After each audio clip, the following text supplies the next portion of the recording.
Em 2025, os portugueses compraram mais casas do que em qualquer ano da história. 169 mil habitações, o máximo de sempre. Os preços subiram 18% num único ano. E o crédito pedido aos bancos atingiu 113 mil milhões de euros. E agora, sabes o que é que vai acontecer? Pois é, agora o Banco de Portugal vai apertar as regras. O Banco Central Europeu está prestes a subir juros e as casas continuam a ficar ainda mais caras. E isto são três forças, todas ao mesmo tempo. Todas contra quem quer comprar casa. E a resposta que toda a gente espera ouvir é: não compres. Mas eu não te vou dizer isso. Vou-te ajudar a responder à pergunta: vamos comprar casa ou não?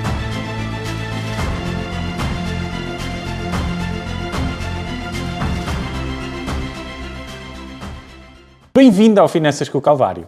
Eu sou o André Calvário, sou enfermeiro, sou investidor e sou educador financeiro certificado. E aqui eu falo de dinheiro da forma que ninguém me ensinou, sem jargão e sem quaisquer rodeias. Hoje eu vou mostrar-te realmente o que é que está a acontecer neste mercado da habitação por dentro, com números reais. Vou partilhar contigo algo da minha própria experiência que mudou completamente a lógica como eu penso em habitação. Mas primeiro precisamos de falar de uma contradição que está debaixo do nariz de toda a gente e que ninguém parece querer ver. Portugal está a comprar casas como nunca comprou. 169 mil habitações só em 2025. E uns absurdos 41 mil milhões de euros em transações. Isto é mais 21% do que em 2024. E os preços? Bem, em abril de 2026, 3.121 euros por metro quadrado. Isto é um novo máximo histórico. Pelo sexto mês consecutivo. E vou frisar, sexto mês consecutivo. E agora vamos ao que a maioria das pessoas pensa quando olha para estes números. E qual é o plano? Bem, pensam todos, o mercado está quente, vou comprar já agora antes que isto fique mais caro ainda. Eu compreendo perfeitamente esse raciocínio, mas há aqui uma coisa que ninguém está a olhar nesta equação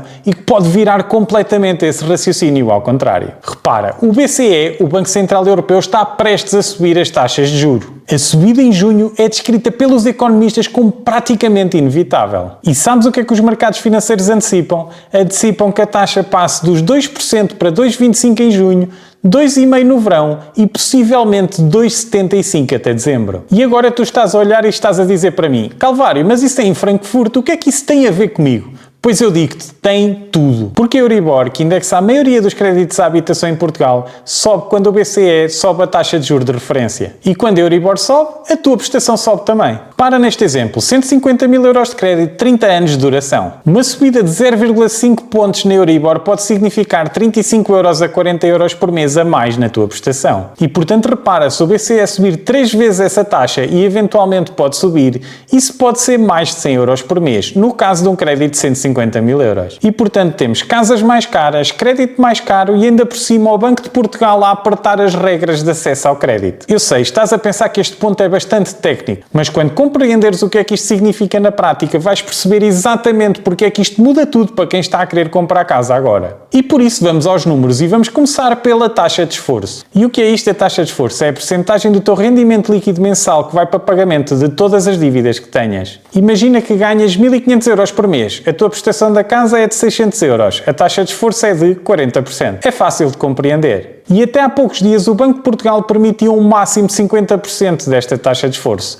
Isso significa que metade do teu rendimento podia ir para pagar dívidas e mesmo assim o banco aprovava o teu crédito. Mas o que é que aconteceu agora estes dias? O Banco de Portugal vai baixar esse limite para 45% e essa decisão já foi confirmada e comunicada aos bancos. E agora tu dizes, 5% é pouco, então vamos fazer as contas. Imagina que ganhas 2.000 euros líquidos. Com o teu limite atual de 50% de taxa de esforço, a prestação de crédito poderia ir até aos 1.000 euros por mês. Com o novo limite de 45%, isso significa que o limite é de 900 euros. Isso são 100 euros de diferença na prestação. Num crédito a 30 anos, isso equivale a menos 20 a 25 mil euros de capital emprestado. E, portanto, pode significar que a casa que o teu banco te deixava comprar hoje pode não ser aprovada amanhã esse crédito. Mas aqui está a pergunta que ninguém está a fazer. Porquê é que o Banco de Portugal está a alterar isto neste momento? No meio do mercado que está aquecido, mas com jovens a conseguir comprar a casa. Porque há uma contradição no centro deste mercado, que é simultaneamente a causa do problema e também a razão pela qual o regulador a está a travar. E quando compreenderes, vais olhar para os apoios do Governo de uma maneira completamente diferente. Desde 2024 que o Governo criou apoios para jovens até aos 35 anos para poderem comprar casa. Isenção total de IMT e de imposto de selo até um valor de 330 mil euros. E também a garantia pública, que significa que o Estado entra como fiador até 15% do valor da casa. E sabes o que é que isto significa na prática? Financiamentos a 100% sem entrada. E estes apoios ainda estão ativos. A garantia pública tem prazo, só vale para contratos até 31 de dezembro deste ano, 2026.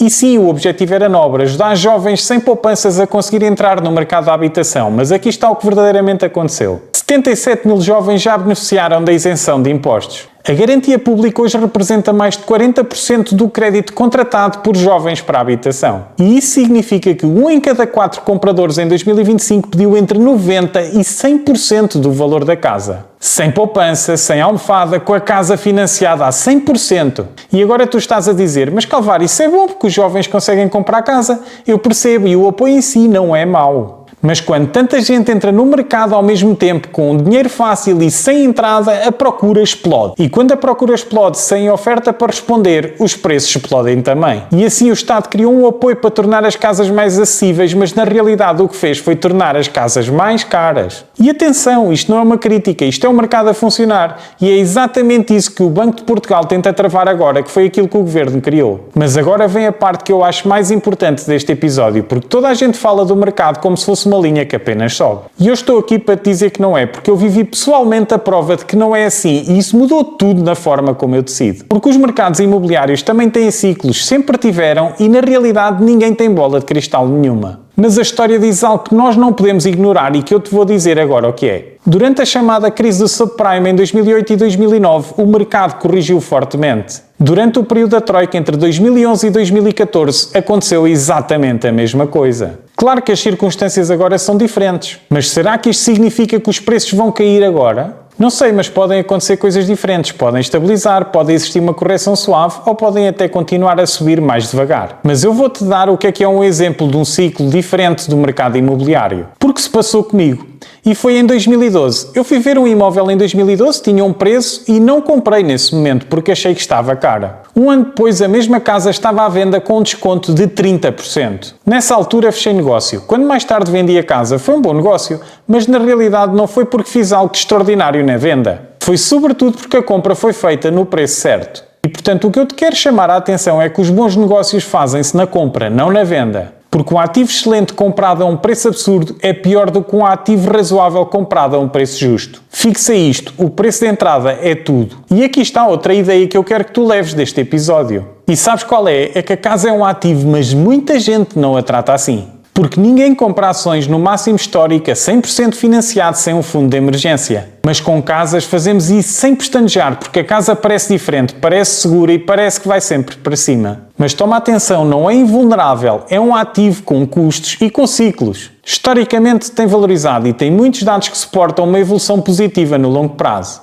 Mas será que vai ser sempre assim? Ninguém sabe. Mas há ainda uma dimensão desta decisão que os números não capturam, que os bancos não te explicam e que pode custar mais do que qualquer taxa de juros. Porque quando compras casa ficas geograficamente completamente amarrado. Eu sei, isto parece óbvio, mas pensa mesmo no que isto significa. Se aparecer uma oportunidade de trabalho noutra cidade, noutro país, se a tua vida muda de direção, por exemplo, a casa é uma âncora. Quem arrenda muda em 60 dias, segue oportunidades, adapta-se ao que é necessário. Quem tem um crédito à habitação tem um compromisso de 30 anos com o sítio ou então eventualmente tem que assumir uma perda a dada altura. E aqui está o mais interessante, numa economia onde a mobilidade vale cada vez mais, onde o trabalho remoto abriu possibilidades que não existiam há 10 anos. Essa âncora tem um custo de oportunidade real que ninguém questiona antes de assinar. Claro que às vezes essa âncora é exatamente o que tu queres. Raízes, estabilidade, projeto de vida. E se for esse o caso, avança com convicção, isso é ótimo. Mas tens de saber que ela existe antes de a assumires. Pergunta a ti próprio, será que daqui a 10 anos eu vou querer viver mesmo aqui? Se houver algum tipo de dúvida, essa dúvida pode valer bastante dinheiro. Mas há uma pergunta ainda mais difícil do que essa. Uma que ninguém faz porque dói só de pensar nela, mas que pode ser a diferença entre aguentar uma tempestade ou ter que vender no pior momento possível. Fazes um plano a 2, compras casa a 2, divides a prestação a 2. Mas há uma pergunta que quase ninguém faz antes de assinar o contrato. Se a tua vida mudar de uma forma que tu não consegues imaginar hoje, será que tu consegues assegurar esta prestação sozinho? Eu não te estou a dizer que vai acontecer, eu estou-te a dizer que tens que considerar e saber a resposta antes de comprares. Porque se a resposta for não, e para muitas pessoas é não, o que tens na mão não é só uma casa. É uma bomba relógio financeira com um prazo que tu não controlas. Porque quando as coisas correm mal na vida, raramente é um momento bom para vender a casa. Porque por um lado o mercado pode estar em baixa e por outro as emoções estão ao rubro. E a pressa de resolver um problema obriga-te a aceitar circunstâncias ou preços que tu nunca aceitarias em condições normais. Quando comprei esta casa em 2013 que te falei, uma pessoa próxima de mim fez-me esta pergunta, na realidade se eu conseguiria assegurar o crédito sozinho. E eu lembro-me de ficar chocado com essa pergunta e com a frieza dela, porque eu nunca na vida perspectivava o que viria a acontecer. Mas fiz as contas na mesma, respondi à pergunta com honestidade e na realidade aconteceu exatamente isso. Não foi uma situação fácil, mas consegui aguentar. E eu não estou a dizer com isto que tu deves planear falhar. Estou-te a dizer que deves contemplar essa possibilidade, porque a vida não te vai pedir licença para tu teres que mudar. Portanto, antes de assinares, faz este exercício que eu te vou dizer. Pega na prestação da casa, pega nas despesas fixas da mesma, soma tudo e pergunta-te a ti próprio: será que eu vou conseguir aguentar isto durante 12 meses? Se a resposta for sim, estás completamente protegido. Se a resposta for não, ou a casa está mais cara do que aquilo que tu deves comprar, ou então tens de construir uma almofada financeira melhor para ti. E portanto, com todas estas condições em cima da mesa, o que é que tu vais fazer? Eu não te vou dizer para comprar, nem te vou dizer para não comprares. Vou-te dar o mapa e tu vais decidir o teu caminho. Porque se estás a pensar comprar casa em breve, há 3 coisas que tu tens de fazer antes de falar com qualquer banco. Primeiro, calcula a tua taxa de esforço agora, rendimento líquido. Se estiveres acima de 35% a 40%, o banco já te vai olhar de outra forma, independentemente destas novas regras do Banco de Portugal. E depois, constrói uma entrada própria, mesmo que a garantia pública te garanta 100%. Não porque o banco exija, mas sobretudo para te protegeres. Porque tu podes ficar até com esse valor do teu lado para te garantir liquidez e também rentabilidade acima da taxa de juros, caso o consigas. E outra coisa muito importante, testa a tua prestação com a Euribor mais alta. Porque a taxa de juros vai subir, não sabemos quando nem quanto. Mas se esses números te partirem o orçamento, o teu crédito está completamente desajustado. E para quem já tem casa e para quem já tem crédito à habitação, este pode ser o momento para rever condições. Falar com o banco, negociar o spread ou até eventualmente fazer uma portabilidade se existir margem. Se não tiveres planos de comprar agora, rentabiliza o dinheiro que tens. Porque se o mercado abrandar ou se aparecerem oportunidades, quem estiver preparado vai ter opções que hoje parecem completamente impossíveis. Mas atenção, porque há aqui uma lógica que ninguém aplica quando compra casa e que pode fazer uma diferença substancial no longo prazo. Imagina agora que o teu banco aprova um crédito com uma prestação de 500 euros por mês e que a tua taxa de esforço comporta isso confortavelmente. Tens uma margem significativa. A maioria das pessoas pensa: ótimo, posso pedir o máximo que o banco aprova. Mas há outra forma de pensares nisto. Porque se tiveres uma taxa de juros anual global na ordem dos 3% e se tiveres um produto qualquer que te renda 6 ou 7% ao ano, matematicamente compensa manter a liquidez e ter a rentabilidade. Porque repara, é teres o dinheiro não parado, é teres o dinheiro a trabalhar a uma taxa superior ao teu custo da dívida. Mas agora, claro que o contrário também é verdade. Se as taxas de juros subirem, o custo do teu crédito pode ultrapassar o retorno esperado dos teus investimentos.